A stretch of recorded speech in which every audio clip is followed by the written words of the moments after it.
Cinema ఇండస్ట్రీలో celebrities గా కొనసాగుతున్న వాళ్ల మధ్య ప్రేమ పెళ్లిలు అనేవి కామన్. అయితే కొందరు మాత్రం పెళ్లి వయసు దాటిపోతున్నా కూడా పెళ్లి చేసుకోరు.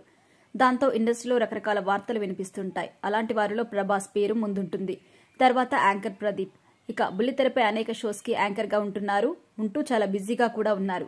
ఇదే సమయంలో ఆడతా పాడదా సినిమాలో నటిస్తూ ఉన్నారు. అయితే ఈ స్టైలిష్ యాంకర్ పెళ్లి గురించి చాలా రోజులుగా చర్చ అయితే నడుస్తోంది.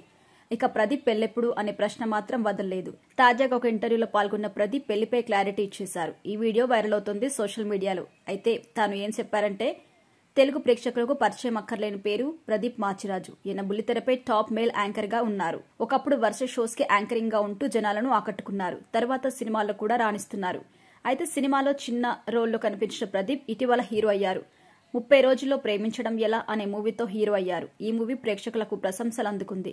దాంతో మళ్లీ బుల్లితెరపై బిజీ అయ్యారు. ఇన్నాళ్లకు మరో మూవీతో ప్రేక్షకులను పలకరించబోతున్నారు. అయితే అక్కడ అమ్మాయి ఇక్కడ అబ్బాయి మూవీతో తన అదృష్టాన్ని మరోసారి పరీక్షించుకోబోతున్నారు.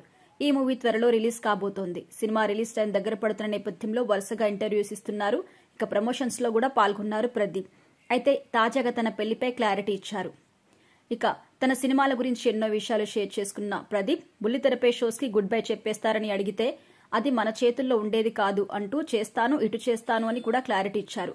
చివరిగా ప్రదీప్ పెళ్లి ఎప్పుడు అనే విషయం గురించి చర్చలు నడుస్తున్నాయి సోషల్ మీడియాలో అని అడగ్గా, ఇందులో నిజమెంతుంది, అసలు ప్రదీప్ పెళ్లి ఎప్పుడు చేసుకుంటారని యాంకర్ అడిగారు.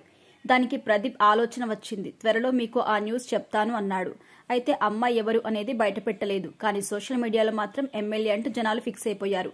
అందులో నిజం ఎంతుందో మాత్రం తెలియదు. అయితే ఆర్జేగా తన కెరియర్ స్టార్ట్ చేసిన ప్రదీప్ తర్వాత సినిమాలో చిన్న క్యారెక్టర్స్ చేశారు. మరో పక్క యాంకర్ గా వచ్చిన అవకాశాలు సద్వినియోగం చేసుకుంటూ టాలీవుడ్ లో టాప్ మేల్ యాంకర్స్ లో ఒకటిగా గుర్తింపు తెచ్చుకున్నారు.